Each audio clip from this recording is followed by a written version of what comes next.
আসসালামু আলাইকুম। BBC time বেডিতে আপনাকে স্বাগত। শুরুতে এই সংবাদ শিরোনাম, পরে বিস্তারিত।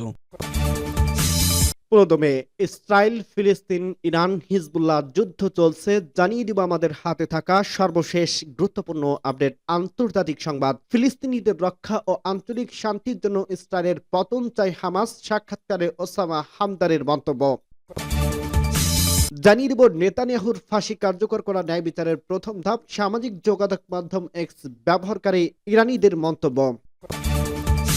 এবং আরো জানিয়ে দিব আন্তর্জাতিক আদালত থেকে যুদ্ধাপরাধী ঘোষণা নেতানিয়াহুর। হিজবুল্লাহর সঙ্গে যুদ্ধবিরতি, লেবাননে আগ্রাসন বন্ধে সম্মত ইসরায়েল। এবং আরো জানিয়ে দিব ইসরায়েলি দখলদারিত্বের অবসান ছাড়া এশিয়ার শান্তি প্রতিষ্ঠা অসম্ভব, ইরানি পররাষ্ট্রমন্ত্রীর মন্তব্য।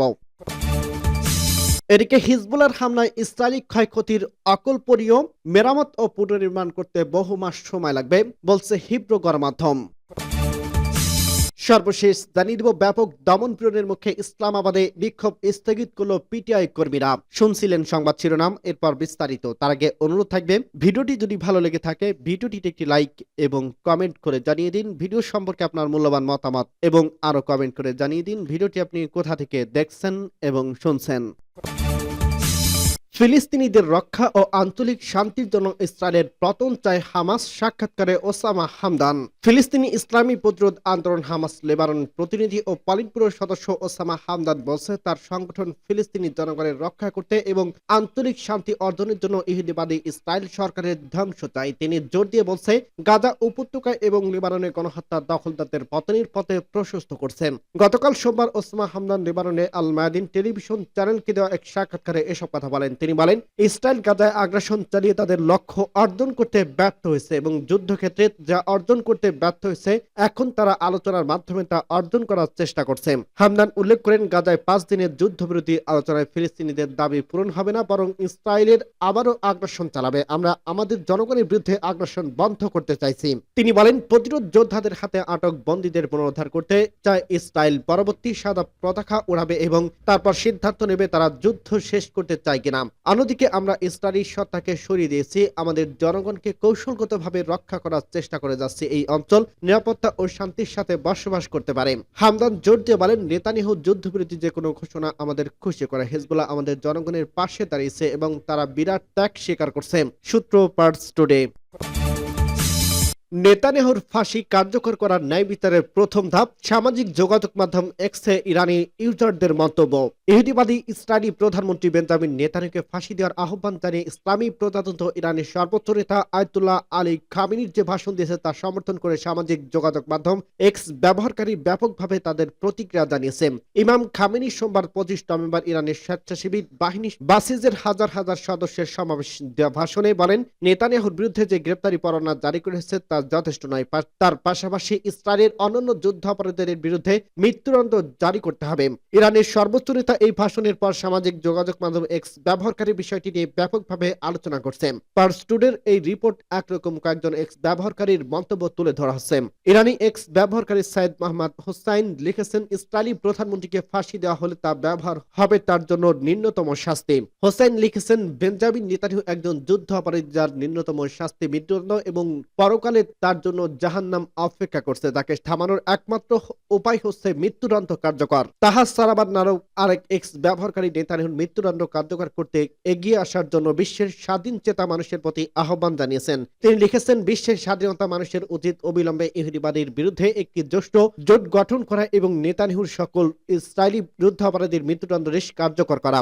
আমি শিশু হত্যাকারী ইসরায়েলি সমর্থন পশ্চিমা নেতাদের হুঁশিয়ারি দিয়ে নিশ্চিত তারা যেন স্বাধীন চেতা জাতিগুলোর হাতে শাস্তিপ্রাপ্ত হওয়ার আগেই এই যুদ্ধ অপরাধের প্রতি সমর্থন প্রত্যাহার করে নেয়। মিস্টার বিস্টের শোক ছদ্মনামের একজন এক্স ইউজার নেতানিয়াহুর বিরুদ্ধে জারি করা মৃত্যুদণ্ডাদেশ কার্যকর প্রয়োজনীয়তার কথা তুলে ধরেন। তিনি লিখেন, একদিন নেতানিয়াহু ইরানের বিরুদ্ধে ব্যবস্থা নেওয়ার কথা বলছিল। আমরা আন্তর্জাতিক আদালত বলছে সে একটা উন্মাদ এবং তাকে গ্রেপ্তার করতে হবে। নিশ্চিতভাবে তাকে খতম করার নির্দেশ বাস্তবায়িত হবে।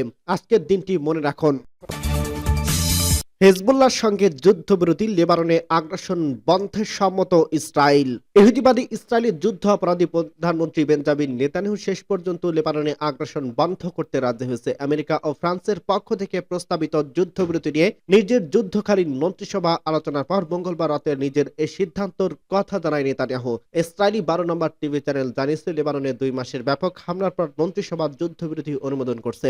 আমেরিকা ও ফ্রান্স আজ বুধবার যৌথভাবে যুদ্ধবিরতির ঘোষণা করবে বলে মনে করা হচ্ছে।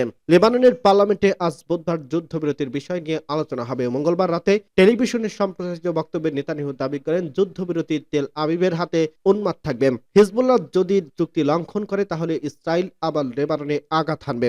আন্তর্জাতিক ফৌজদারি আদালত থেকে যুদ্ধ অপরাধী ঘোষিত নেতানিয়াহু বলেন, হিজবুল্লাহর সঙ্গে যুদ্ধবিরতি অর্থ হচ্ছে এখন আমরা ইরানের হুমকি দিতে মনোনিবেশ করতে পারব। ইসরায়েল গোটা অঞ্চলের চেহারা পরিবর্তন করে দিতে চাচ্ছে বলে তিনি দাবি করেন। হিজবুল্লাহর সঙ্গে যুদ্ধবিরতির ফলে ইসরায়েলি সেনারা বিশ্রাম নিতে এবং গাজা উপত্যকায় আরো বেশি মনোযোগ দিতে এবং হামাসের উপর ব্যাপকভাবে চাপ প্রয়োগ করতে পারে বলে দাবি করে ইহুদিবাদী যুদ্ধবাজ প্রধানমন্ত্রী। তবে নেতানিয়াহুর যুদ্ধবিরতির কথা ঘোষণা করলেও দক্ষিণ লেবানন ও রাজধানী বৈরুতের ওপর মঙ্গলবার ভয়াবহ বিমান হামলা চালিয়েছে দখলদার সেনারা। নেতানিয়াহু এমন সময় যুদ্ধবিরতির কথা ঘোষণা করলেও যখন হেজবুল্লাহ এর আগে বলছিল যে কোনো যুদ্ধবিরতি চুক্তি মেনে নেওয়ার পূর্বশর্ত থাকবে ইসরায়েলি আগ্রাসন পুরোপুরি বন্ধ ও লেবাননের সার্বভৌমত্ব রক্ষা করার। সেই সঙ্গে দক্ষিণ লেবানন থেকে ইহুদিবাদী সেনাদের পুরোপুরি প্রত্যাহার করতে এবং সেখানে লেবাননের সেনাবাহিনী মোতায়েন করতে। লেবাননের পররাষ্ট্রমন্ত্রী আব্দুল্লাহ বু হাবিব বলছেন, ইসরায়েলি বাহিনী সরে যাওয়ার পর দক্ষিণ লেবাননে অন্তত 5,000 সৈন্য মোতায়েন করার প্রস্তুতি নিয়েছে বৈরুত। লেবাননের প্রধানমন্ত্রী নাজিব মিকাতি অবিলম্বে যুদ্ধবিরতি কার্যকর করে ইসরায়েলি আগ্রাসন বন্ধের ব্যবস্থা করার জন্য আন্তর্জাতিক সমাজের প্রতি আহ্বান জানিয়েছেন। সূত্র পার্স টুডে। ইসরায়েলি দখলদারিত্বের অবসান ছাড়া এশিয়ার শান্তি প্রতিষ্ঠা অসম্ভব বলছে ইরানের পররাষ্ট্রমন্ত্রী। ইসলামী প্রজাতন্ত্র ইরানের পররাষ্ট্রমন্ত্রী সাইদ আব্বাস আরাকচি বলছে, ফিলিস্তিন ভূখণ্ডে ইহুদিবাদী ইসরায়েলি দখলদারিত্বের অবসান ছাড়া পশ্চিম এশিয়ার শান্তি প্রতিষ্ঠা অসম্ভব। গতকাল মঙ্গলবার পর্তুগালের ক্যাসকাইসে জাতিসংঘ জোটের সিভিলাইজেশন গ্লোবাল ফোরামের 10ম অধিবেশনে দেওয়া বক্তৃতায় তিনি এসব কথা বলেন। ফিলিস্তিনি অবরুদ্ধ গাজা উপত্যকায় যে মানবিক বিপর্যয় ঘটছে তাতে আন্তর্জাতিক পূর্ণ প্রতিষ্ঠা নিশ্চয়তার কঠোর সমালোচনা করেন আব্বাস আরাকচি। তিনি বলেন, পশ্চিম এশিয়ার শান্তি প্রতিষ্ঠার জন্য ইসরায়েলি দখলদারিত্বের অবসান পাশাপাশি ফিলিস্তিনিদের ভাগ্য নির্ধারণের অধিকার বাস্তবায়ন অপরিহার্য। ইরানি পররাষ্ট্রমন্ত্রী আরো বলেন, গাজা উপত্যকায় ইহুদিবাদী ইসরায়েল ভয়াবহ আগ্রাসন ও অপরাধযোগ্য চালিয়ে আন্তর্জাতিক সম্প্রদায়কে মারাত্মক পরীক্ষার মুখে ফেলছে। আন্তর্জাতিক আইন ও মানবাধিকারের মারাত্মক লঙ্ঘনের মুখে জাতিসংঘ নিরাপত্তা পরিষদ, আন্তর্জাতিক বিচার আদালত ও আন্তর্জাতিক অপরাধ আদালতের মতে আন্তর্জাতিক সংস্থাগুলোর দায়িত্ব পালনে চরমভাবে ব্যর্থ হয়েছে বলে তিনি মন্তব্য করেন। ইহুদিবাদী ইসরায়েলের উপনিবেশবাদী এবং বর্ণবাদী তৎপরতা থামানোর জন্য আন্তর্জাতিক সম্প্রদায়ের পক্ষ থেকে জরুরি ভিত্তিতে সম্মিলিত ব্যবস্থা গ্রহণ অপরিহার্য বলে উল্লেখ করেন আব্বাস আরাকচি। তিনি বলেন, কয়েক দশক ধরে ইহুদিবাদী সরকার ফিলিস্তিনি জাতিকে মুছে দেওয়ার চেষ্টা করছে এবং গাজায় চলমান গণহত্যা ফিলিস্তিনি জনগণের বিরুদ্ধে গণহত্যার দীর্ঘ ইতিহাসে পুনরাবৃত্তি মাত্র। সূত্র পার্স টুডে। হিজবুল্লাহর হামলায় ইসরায়েলি ক্ষয়ক্ষতি অপরিণীয় বলছে হিব্রু গণমাধ্যম। লেবাননে ইসলামী প্রতিরোধ আন্দোলন হিজবুল্লাহ 2023 সালের অক্টোবর থেকে উত্তর ইসরায়েলের অবৈধ ইহুদি বসতি, সামরিক ঘাঁটি এবং অবকাঠামোগুলো উল্লেখযোগ্য মাত্রায় ধ্বংস করতে সক্ষম হয়েছে বলে ইসরায়েলি গণমাধ্যমগুলো স্বীকার করছে। হিব্রু ভাষার গণমাধ্যমগুলো জানিয়েছে যে দুঃখজনক আংশিক চিত্র পাওয়া যাচ্ছে, তাতে দেখা যাচ্ছে মূলত হিজবুল্লাহর হামলায় উত্তর ইসরায়েলে আনুমানিক 9,000 ভবন এবং অন্তত 7,000 গাড়ি ধ্বংস বা ক্ষতিগ্রস্ত হয়েছে। ইসরায়েলি দৈনিক ইহুদিয়ত অহরত লিখেছে, সংঘাতের ফ্রন্টলাইন থাকা বসতিগুলোর এমন কোনো ভবন নেই যেটির মেরামত ও পুনর্নির্মাণের প্রয়োজন নেই। হিব্রু গণমাধ্যমগুলোর রিপোর্টে বলা হচ্ছে, কিরিয়ত শামোন, মানারাত, স্ট্রোলা, জারিদ, নাহরিয়া এবং স্লেমির মতো ইসরায়েলের উত্তরাঞ্চলীয় শহর ও বসতিগুলো সবচেয়ে বেশি ক্ষতিগ্রস্ত হয়েছে। রিপোর্টে বলা হচ্ছে, ধ্বংসের প্রকৃত মাত্রা কল্পনার চেয়ে অনেক বেশি। কিরিয়াত শামেনা শহরের মেয়র আভিসাই স্টান বলছেন, শহরের অকল্পনীয় ক্ষতি হয়েছে। বসতির প্রতিটি বাড়ি মেরামত করতে হবে, যার জন্য বহু মাস সময় লাগবে। এখন পর্যন্ত উত্তর ইসরায়েলের অধিবাসীদের তাদের ঘরবাড়িতে ফেরত আসার মতো পরিস্থিতি তৈরি হয়নি। মিল্লাত বসতির ওপর ডেভিড আজুলাই জানিয়েছে, হিজবুল্লাহর হামলায় সেখানকার 70% বাড়ি ধ্বংস হয়েছে। ফ্রন্টলাইনের বসতিগুলো সম্মিলিত ফোরামের চেয়ারম্যান মেজর ডেভিডোজিস বলছে, যুদ্ধ কি পরিমাণ ক্ষতি হয়েছে এবং যুদ্ধ শেষ হলে কি করতে হবে সে সম্পর্কে ইসরায়েল সরকার কোনো ধারণা নেই। সূত্র পার্স টুডে। ব্যাপক দমন পীড়নের মুখে ইসলামাবাদে বিক্ষোভ স্থগিত করল পিটিআই। নিরাপত্তা বাহিনীর ব্যাপক দমন পীড়নের মুখে কারাবন্দী সাবেক প্রধানমন্ত্রী ইমরান খানের মুক্তির দাবিতে ইসলামাবাদে বিক্ষোভ প্রত্যাহার করছে পাকিস্তান তেহরিকে ইনসাফ পিটিআই। এর মধ্যে খাইবার পাখতুনখোয়ার মুখ্যমন্ত্রী আলী আমিন গান্ডাপুর এবং ইমরান খানের স্ত্রী বুশরা বেবি সহ দলের নেতারা বিক্ষোভ স্থলে ত্যাগ করছেন। বুধবার ২৬ নভেম্বর এক প্রতিবেদনে এই খবর দিয়েছে টাইমস অব ইন্ডিয়া। পিটিআই বিক্ষোভ স্থগিত করার কারণে হিসেবে সরকারি বর্বরতাকে উল্লেখ করছে।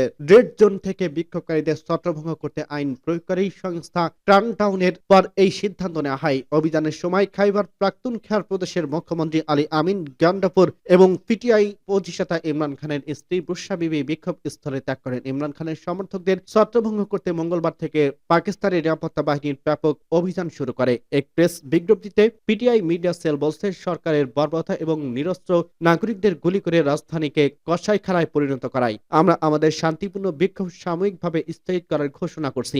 দলটি যোগ করছে তারা ইমরান খানের নির্দেশনার ভিত্তিতে তাদের পরবর্তী পদক্ষেপ নির্ধারণ করবে। এর আগে মঙ্গলবার হাজার হাজার ইমরান খানের সমর্থক সরকারি হুঁশিয়ারি উপেক্ষা করে অবরুদ্ধ শপিং কন্টেনারগুলো ভেদ করে ইসলামাবাদে ঢুকে পড়ে। সেখানে দফায় দফায় তার নিরাপত্তা বাহিনীর সাথে সংঘর্ষ করেন। একের পর এক কাঁদানো গ্যাস নিক্ষেপ, বল প্রয়োগ এবং গুলিবর্ষণের পর রাজপথে দখল নেয় পিটিআই কর্মীরা। তবে রাত থেকে ইসলামাবাদে উত্তেজনা বাড়তে শুরু করে। বিক্ষোভকারীদের সরাতে কঠোর হয় নিরাপত্তা বাহিনী। ইমরান খান এক বছরের বেশি সময় ধরে কারাগারে রয়েছেন এবং ১৫০টির বেশি ফৌজদারি মামলার মুখোমুখি হয়েছেন। তার দলের দাবি অনুযায়ী এসব মামলায় রাজনৈতিকভাবে উদ্দেশ্য প্রণীত। সোমবার থেকে ইসলামাবাদ অভিমুখী সমর্থকদের বহরে ইমরান খানের স্ত্রী বুশরা বেবি বিক্ষোভের নেতৃত্ব দেন। রাজধানীতে পুলিশ বিক্ষোভকারীদের বিরুদ্ধে সংঘর্ষে শুরু